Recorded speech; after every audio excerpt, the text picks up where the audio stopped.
Well, greetings one and all, and welcome back to another video with your host Andrew. What we're going to be doing today is we are going to be having a look at this pen here, which is one which is chosen by you from the community, thanks to all your votes on IG and on YouTube. So we're going to be looking at the Laban Antique today. So without further ado, let's get on with this.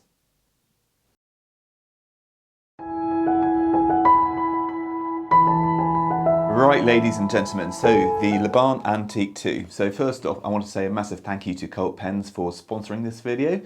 As always, I couldn't produce this content without the kind donations of people from the community, and I just want to say a massive thank you to Elliot, who in the past has loaned me a number of pens, and I've got some quite interesting pens coming up for review soon from him.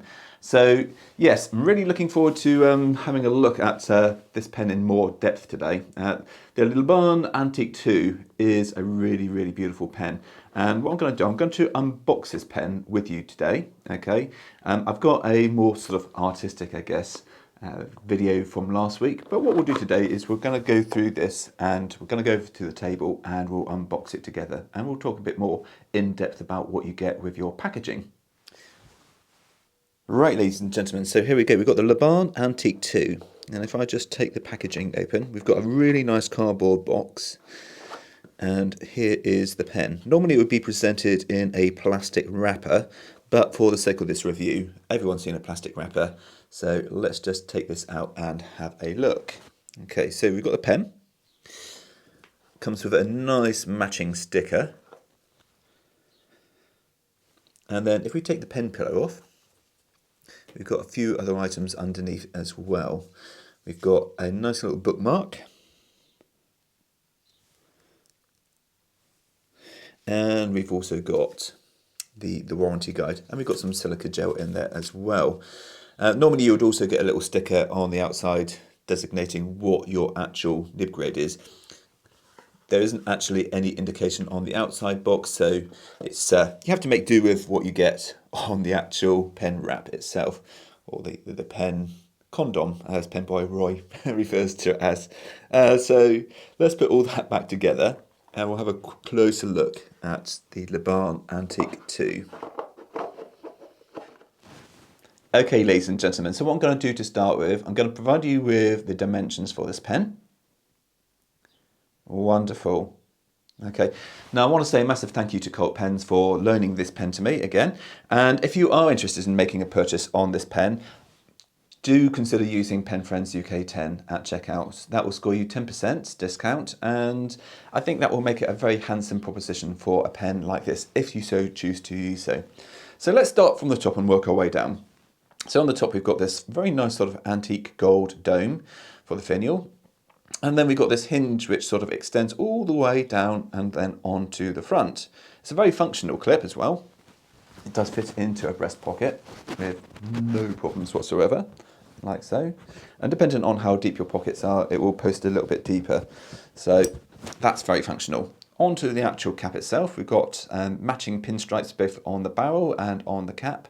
And we've got this sort of black sort of matte finish in between. I have to say this is looking really smart. And then onto the actual cap ring, we've got Laban imprinted on the front, and then more that sort of antiquing faux patina going all the way around on that cap ring. Okay, coming onto the main barrel, again we've still got that pinstriping, and it comes all the way down onto a tapered end where we've got a nice little gold butt finial. And it's very shiny. Again, we've still got that faux patina, but it's very functional. Underneath the actual cap, we have got a number 5 stainless steel nib from, I believe, Schmidt. I want to say it's from Schmidt. We've got a nice plastic feed on there as well. If you know better, then please do actually comment and let me know if this isn't a Schmidt nib, but I believe that is what it is. The actual section is an hourglass section, and again, more of that faux patina. It sort of tapers up very nicely, and there's no sharp edges, despite it being made out of metal. There's a slight step up onto the actual barrel itself, and the threads do not impede with any comfort. Right, underneath the actual hood, we have got a pre-installed international cartridge converter. and it's very nice. It's a nice smooth operator, and just like any other cartridge converters, no thrills, no spills, but it's very functional and very easy to clean. So another thing I kind of appreciate is the fact that there's not a huge amount of threading on the actual section onto the barrel here. So when you uncap it, sorry, when you unbarrel it, I guess, it's actually got quite a smooth transition. Okay, so overall it's a very smart looking pen, and I'll provide you with more of my thoughts on that later on. So without further ado, let's move on to doing the writing sample. Then we'll do that size comparison and then my final thoughts. Right, ladies and gentlemen, we've got the Laban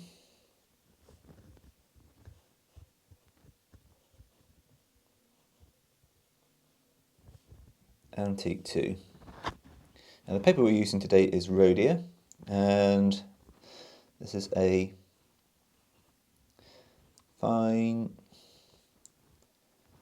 steel, and I believe it's Schmidt, but I'm not going to write that down. We don't need that. And the ink we've got on here is Turkish blue, I believe. Yes, so the ink in here is Turkish blue from Tamenuir.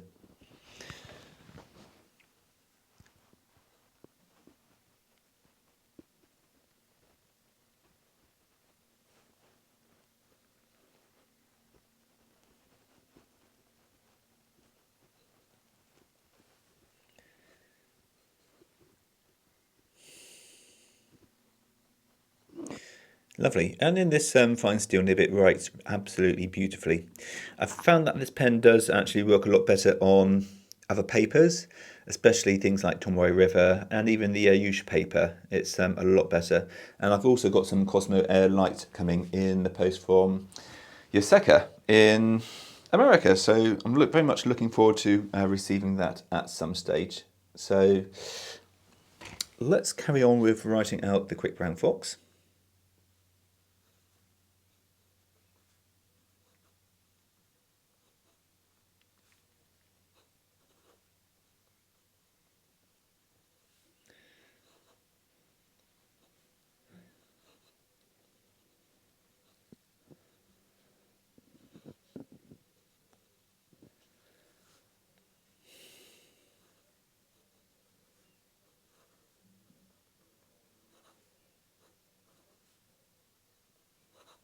Okay, perfect. So we've got the Quick Brown Fox, very smooth writer, really, really smooth. Now, one thing which really did surprise me about this nib is when we come to doing the line variation.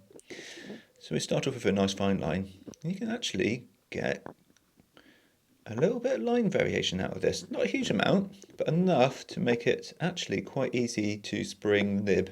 Well, actually not spring the nib, but to get spring out of the nib, I should say. I've not actually sprung this nib, I should really emphasise on that. So you can get some quite expressional characterisation.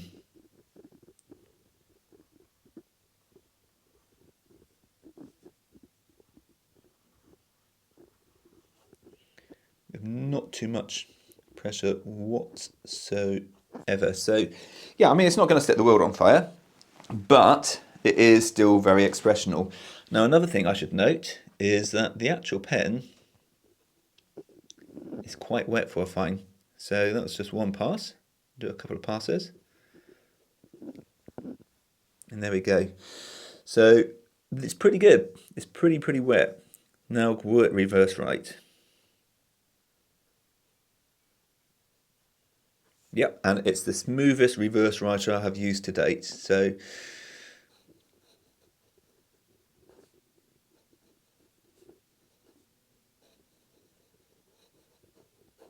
yeah, I mean, it will start running out a little bit, but you do get almost like a needlepoint line. So if you're an artist and you really want to be able to do some sort of shading on something, some pointillism, then you really got a really nice expressional nib.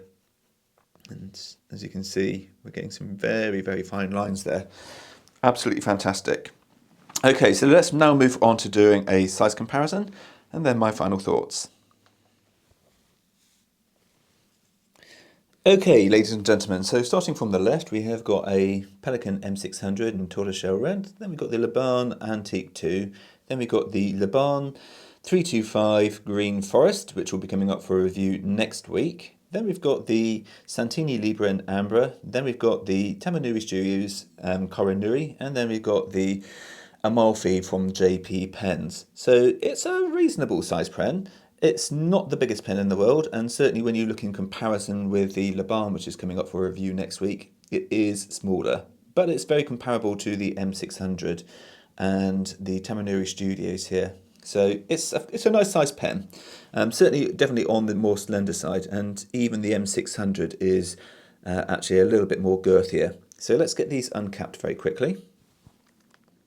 And as you can see, with these uncapped, the M600 and the Laban are quite similar. The nib is slightly more longer on the M600, but not by a huge amount. In terms of the actual section, yeah, it's a lot more slender.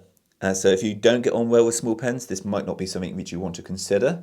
The Laban 325 Forest, however, is a lot girthier, as you can see, and that might be something which is certainly more to your hand size. The Santini, again, is slightly longer, but interestingly, the actual Tamenuir Studios pen, if we just move the Laban, is fairly similar. Again, it's girthier, more akin to the M600, but that gives you a good idea of the size of these pens. So now let's go on to my final thoughts for this pen.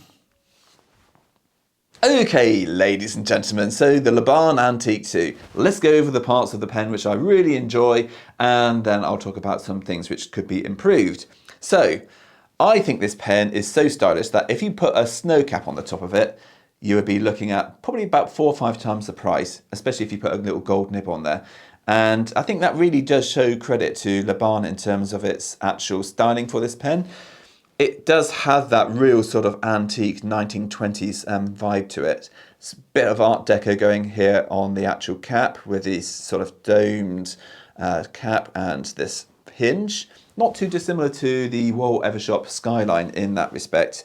So yeah, it's really functional. It's, as I say, it does fit into a breast pocket. It fits in very nicely. Wonderful. And the pen does post, but I'll talk a bit more about that in a moment. So yeah, you've got a postable pen. The styling on this really is just sublime. And we've got this 3D effect going on the actual pinstriping as well. And the faux patina, although it's not necessarily my cup of tea, it has sort of warmed up to me a little bit over the few weeks of using this pen. And I've done quite a number of letters with this. So it is a really comfortable pen to write with. And even though I've got mid-sized hands, I don't find this actually too bad, but I'll talk a bit more about that again in a moment. So the nib is a stellar writer. It really is. It's a little bit bouncy and it's just very smooth. It's probably the smoothest nib which I've actually used till today as far as steel nibs go. And that's a real testament. In fact, actually, I say this is even smoother than the Pelican M600 tortoiseshell red. So yes, really impressed with the actual build quality of this. The actual craftsmanship which goes into these pens is fantastic, even though I'm sure these are produced on a factory line. I feel that, you know, at $110 you're looking at a really good priced pen. And out of all 3 pens, this is probably my favourite pen out of all 3, which was very kindly donated to me from Colt Pens. So yes, these pens will be going back, unfortunately, but I might consider buying this for myself in the future. They've got a very nice red pinstripe one, which I've got my eye on, and I might put that into my collection.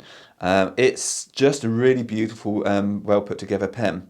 Now, there are obviously a few things which could be improved on it. And even though I personally find this a very comfortable pen, it is on the slender side. And even though it's got a good weight and balance to it, this section is really slim. And I feel that if you've got very slim hands, it might be too slim for you. Sorry, if you've got really big hands, it might be too slim for you, which is a bit of a shame. Yeah, it is a shame, but nonetheless, it does write really well. Now, I did mention that the pen can actually post, like so, but it does backweight it. I have tried writing with it, and it does make it into a little bit of a wand, which is a bit of a shame. Other than that, it is a really nicely put together pen. All metal construction, and the threading on it is fantastic. It's smooth. It's just wonderful, really, really wonderful. So if you do want to get this pen, like I said before, it should be available from Cult Pens as of next week. Of course, you are free to go and buy from other retailers, but if you do wish to go to Cult Pens, again, you can use my discount code of PenFriendsUK10 at checkout, and you can always get yourself a permanent 10% discount, which should be a little bit cheaper than maybe some of the competitors out there. So, thank you for listening. I hope you enjoyed this. Next week you join me for the final review, which is of this Laban 325 in Forest. And I shall see you next week. Till then, stay safe and goodbye for now.